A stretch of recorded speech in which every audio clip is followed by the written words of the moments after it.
Hello and welcome back to the series Masters of the Chessboard. In this series we're going through the famous book by Richard Reti, Masters of the Chessboard, looking at each of the games in that book one at a time and Reti's analysis of those games. Now in this video we're continuing to look at the games of Alexander Alekhine, except before we get into the game Reti talks a little bit about the Blumenfeld Gambit. Now he says that one of Steinitz's theories is that of a queenside pawn majority, where a majority of pawns on the queen side, usually you might have a 3 versus 2, can often make itself felt a lot more than a majority of pawns on the king side, where there may be 4 versus 3. And he says this is because the pawns on the queen side are able to advance a lot easier than the pawns on the king side, because advancing the pawns on the king side will obviously likely weaken your king, because your king is very likely to be castled on the king side. Now the exception to this, Reti perhaps also talks about the borders of a pawn majority in the center.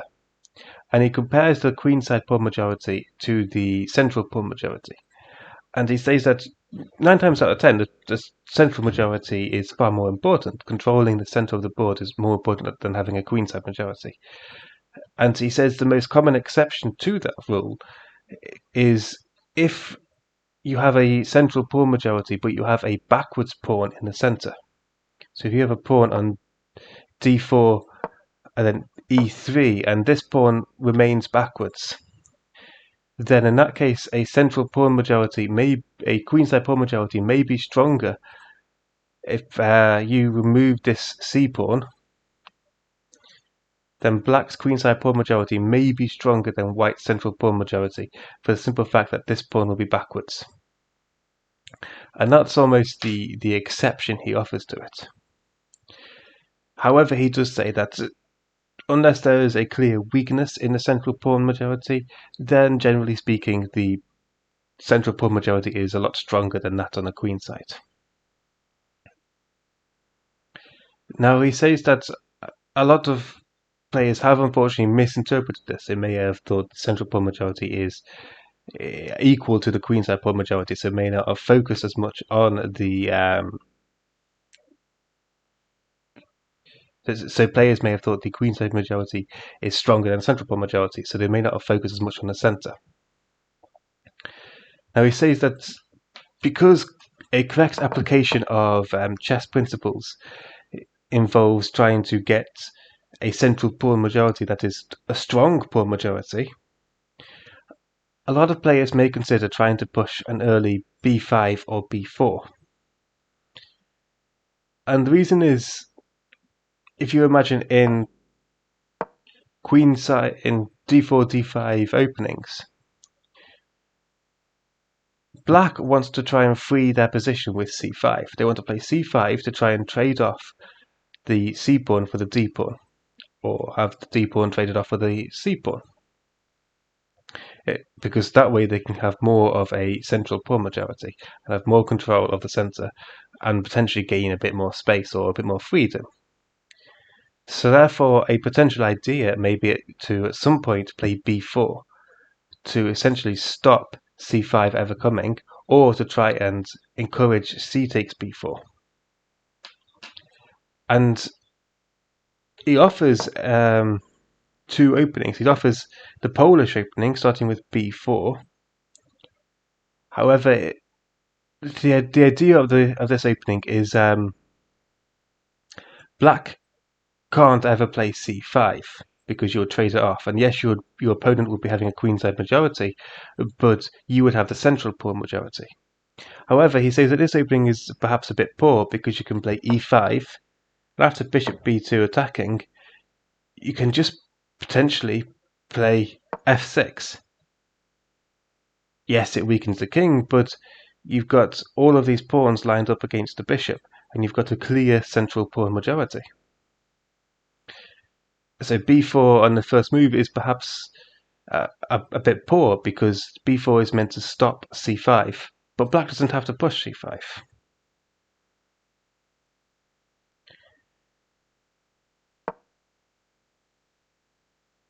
Instead, after knight f3, d4, you could try something like b5 to now stop c5 ever coming.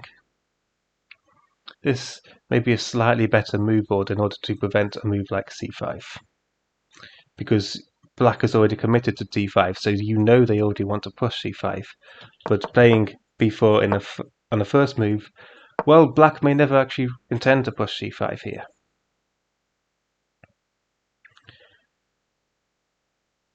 Now, the alternative is after d4, if we look at it from black's perspective, black could now potentially push b5 in order to stop white ever playing c5, c4 themselves.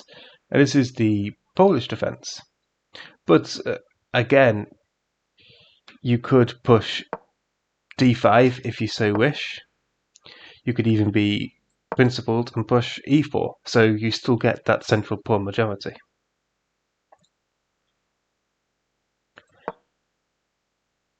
But that's the idea of almost a Blumenfeld Countergambit. So you're intending to trade off the the b pawn for the c pawn in order to get a central pawn majority. Now the actual Blumenfeld Gambit starts after d4, knight f6, c4, e6, knight f3, and knight c3 could avoid the Blumenfeld Gambit, because obviously b5 at any point just loses the pawn. So e6, knight f3, c5 is the key move here. And the idea is after d5, now b5. So now black is gambiting the b5 pawn in order to try and gain that central pawn majority. Now today the gambit is usually declined, although in the game in this video you'll see what happens when it's accepted. Now Reti gives the continuation of bishop to g5, after which e takes d5, c takes d5, h6, bishop takes, and now knight to c3.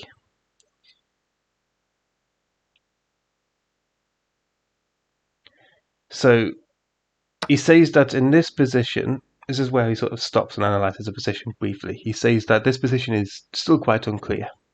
White controls more space, has the potential to dominate the center. Black does have a queenside pawn majority, but black also has the bishop pair. So that's almost black's compensation for not having a center, having the bishop pair. And his queenside pawn majority may be quite useful. Now, one thing worth noting, after bishop to g5, we saw that we saw black first clarified the position in the center, and then he pushed h6. And this is because if black was to push h6 before clarifying the position in the center, bishop takes f6, queen takes f6. Now white can play knight to c3. And the reason is if black was to play b4 to try and push it away, here white would have knight to b5, which can be really quite troublesome. You'd be looking at something like knight to a6 being forced to be played, and then e4 can come, and white's getting quite a strong grip here. Whereas in the alternative one, after black clarifies the position center and pushes h6 after that, now knight b5 can be simply met with queen b6. But that's the Blumenfeld Countergambit. Countergambit because you're countering the queen's gambit.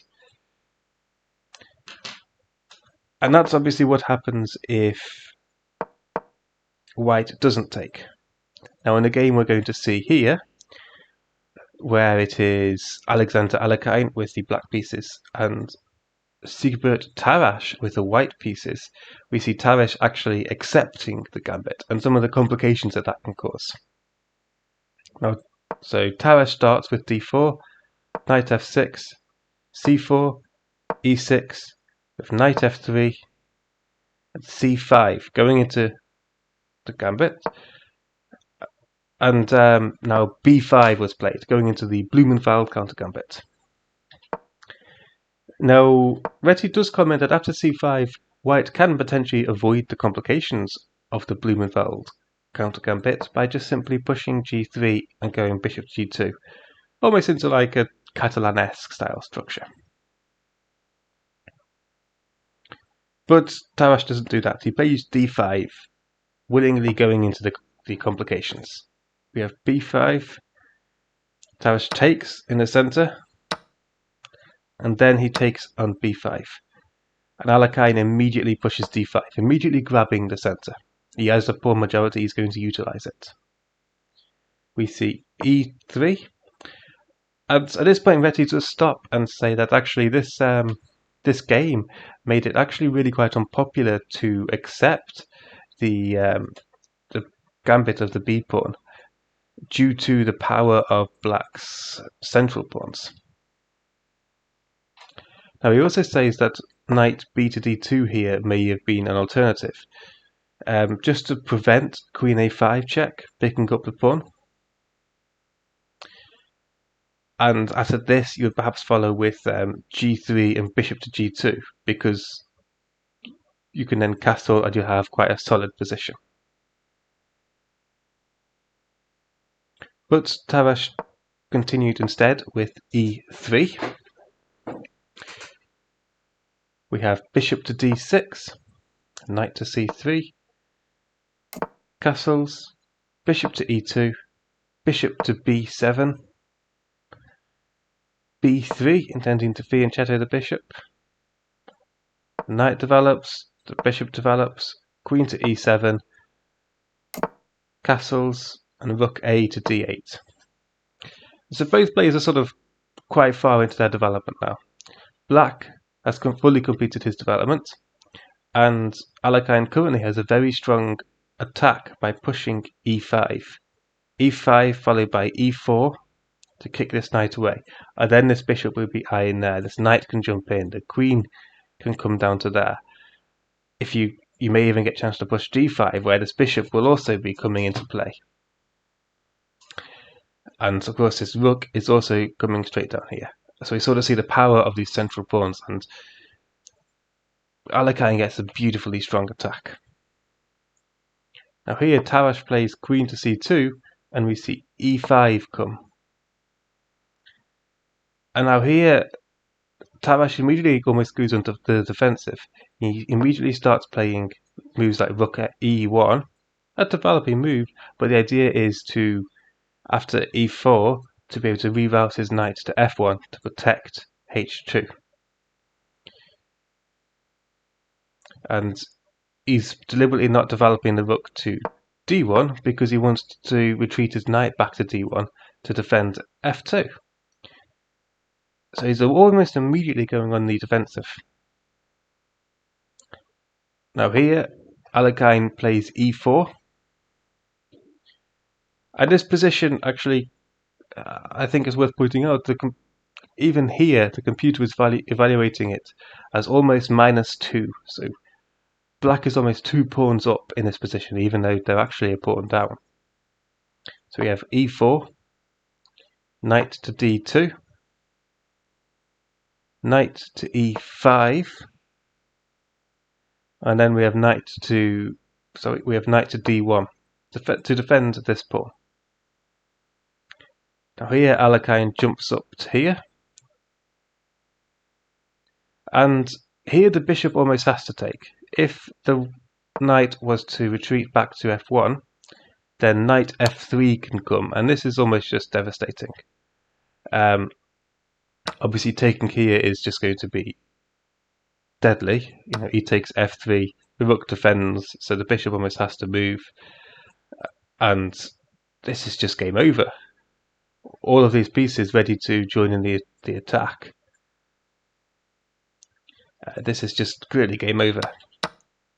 And obviously taking here would have very much the same effect, really. So Tarrasch almost has to take here. He can't just retreat and allow this knight f3 check. So he has to take. So we see knight takes g3, and now knight to f1. And now with this pawn defended and this pawn defended, Alekhine changes his attack and focuses instead on a g2 pawn. So his maneuver, he's going to try and play knight to h6, knight to f5, knight to h4, which will add the attack onto this g pawn. So Tarrasch comes up with a bit of a maneuver to try and parry this. He needs to try and first of all move a pawn in front of the king, because he intends to play h3, after knight h6, king h1, knight f5, knight h2. So now he can bring the rook across to g1 to defend this g2 pawn. Here we see bishop. We see pawn to d4. So Alekhine immediately strikes in the center, and of course what he's hoping to do with these central pawns is to essentially blast open the center. He's got the central pawns, he can close off the center if he wishes, or he can open it up if he wishes. And the idea is after takes, you can then push e3, and then this bishop will come to life. This bishop will be active, this knight will be attacking, and this rook will be open. When you look at it in terms of almost like development, well, white has this knight not really developed or participating. The queen isn't doing a huge amount, the rook isn't doing a huge amount, and the bishop isn't doing a huge amount. So when we look at it like that, as we've seen with the games of Morphy, when you have almost a lead in development, or in this case it's a clear lead in activity, you should be opening up lines for your pieces. And that's what he's doing with this d4 pawn break. We see bishop to c1. Now obviously if he did take, e3 would come, opening up the line for the bishop. And this is almost dead lost. The line given by Reti is knight takes e3, knight takes e3, f takes e3, and now queen to g3, threatening checkmate. And this is where Reti's analysis ends. Just to demonstrate the best line that the computer can find, this is the only line that doesn't end in mate. Starts with knight to g4, defending the mate square,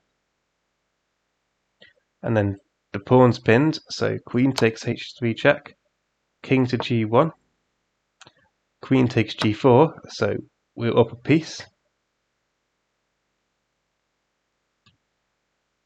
That's the computer's move, essentially just sacrificing a knight, and we've still got this threat, we've still got this threat, we've still got this threat. We can even double up, we can start pushing the h pawn. There's just so many options in this position.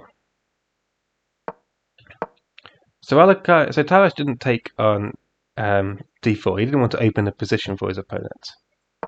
Instead, he played bishop to c1.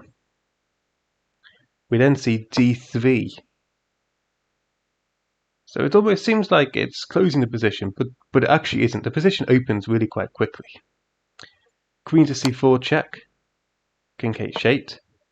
Now bishop back to b2. The bishop's obviously a lot more active now on this diagonal. But now knight to g3 check. And the knight, it can't be taken. King g1 is played. Why can't the knight be taken? Because f takes g3, queen takes g3. And now mate is almost completely unstoppable. The computer's line for this is really quite pretty. Bishop takes g7, king takes g7, and now queen to c3, king g8, followed by knight to g4 to defend. Then after h5, knight to e5 has to be played. And then you simply have to sacrifice your queen. This is the best line that the computer could actually find in this situation, just completely sacrificing everything to stop mate. Now, Reti, stop this analysis here. I just thought that that line was rather pretty, that you have to sacrifice your bishop, and then you have to bring your knight out, you have to sacrifice your knight, and then you have to sacrifice your queen. So obviously you're sacrificing your bishop in order to play queen c3 check, so you can recapture here. Obviously it's completely lost, I just found it a nice pretty line. But this is where Reti's analysis ends. Now Tarrasch obviously saw f takes g3 and queen takes g3, and obviously knew that was just dead lost. So he played king to g1. We now see bishop to d5, and this is stronger than the immediate d2, which would force the exchange. White could play rook f1 where it could be taken, or rook e2 where it could be taken. But Alekhine plays the move bishop d5 rather than immediately trying to win material. We see queen to a4, and now knight to e2 check. King h1, and now rook to f7. So obviously intending to hopefully try and double up. Here, queen to a6 is played, tying the rook down to defense, making it difficult to double up. Now in this position, Alekhine plays h5, and Reti uses this game as almost a good example that Alekhine has made clearly very good progress. He's got a very powerful position, but Tarrasch has actually managed to defend quite well. Yes, Tarrasch has lost, but he's, considering the amount of open lines to his king, Tarrasch is actually defending quite well. And Reti uses this as an example to demonstrate just how difficult it can be to attack without the use of pawns. And that's why Alekhine is starting to bring the h-pawn into the game. Now here we see b6, and the idea is Tarrasch almost wants takes here, because then he's planning to sacrifice the exchange and bring his queen back, and he's sort of hoping that this position is a bit more holdable. Now sure, Alekhine has a decisively winning advantage, but it's the difference between like a -4 or -5 advantage in this position compared to a -9 advantage. So it's a pretty big difference. And Tarrasch is just trying to equalize as best he can, throwing everything he can to try and defend. Now Alekhine doesn't take. Instead, he plays knight to g3 check. We have king g1, and now he takes here. The queen takes, and now we see d2. So Alekhine is going to almost cash in on the exchange now. Rook f1, knight takes f1, and knight takes f1. And now bishop to e6. So Alekhine struggled to open up this line for his bishop. So instead, he's going to play his bishop to here, to utilizing this open line, and he's threatening bishop takes pawn. And here white can no longer defend. This is now just a lost position. Now in a game, Tarrasch plays king h1. However, Reti writes that Alekhine had analysed his position and said that one potential resource is queen to c6, almost in an attempt to guard g2 by taking this pawn.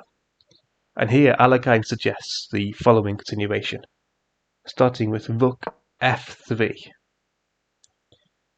Obviously you can't take because it's pinned, and if white continues to try and defend this pawn with the queen, well then bishop to d5 can come, queen a5, and now we have a mate that's been seen in quite a few different little tactics books.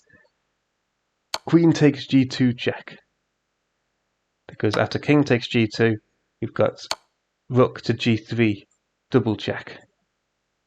King h2, rook to g2 check, king h1, rook h2 check, king g1, rook h1 check. And that's mate. And this check with queen takes g2 we've seen in a lot of different books, almost little puzzle books.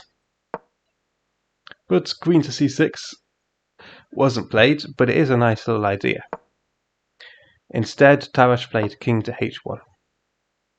And now we see bishop takes h3 anyway, pawn takes h3, rook coming over to f3, threatening rook takes h3, followed by mate, because the bishop blocks. So we see knight to g3, h4, this pawn's coming in handy. And now a clever move by Tarrasch, bishop to f6.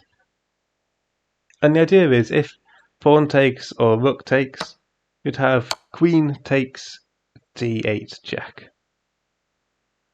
So then after king h7, knight takes e4 check, forking the queen and the rook, and actually white's the one who's leading now. So it's a nice little idea, this. Alekhine, however, simply took with the queen. And now there is no queen takes d8 check. We see knight takes e4, rook takes h3 check, and Tarrasch resigned. Now here, if king to g2, it would simply be a mate in 2, because that's going to be mate.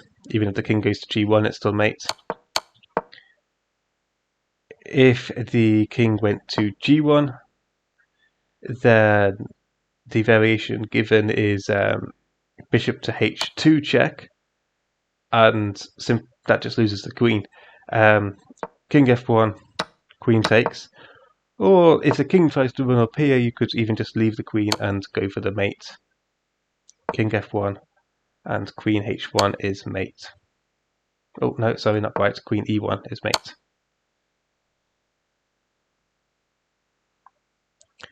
And so there we have it. That's the Blumenfeld Countergambit. Essentially gambiting this b pawn in order to get a strong central pawn majority. An interesting game. We've got quite a few more of Alekhine's actually, and I see what Reti says in that they are very logical, very objective. It shows quite a lot of creativity in the openings, but a lot of his moves after that are very principled and almost very natural moves as well. But anyway, that's game number 58. If you like this video, please do like, comment and subscribe, and I hope to see you next time. Thank you for watching.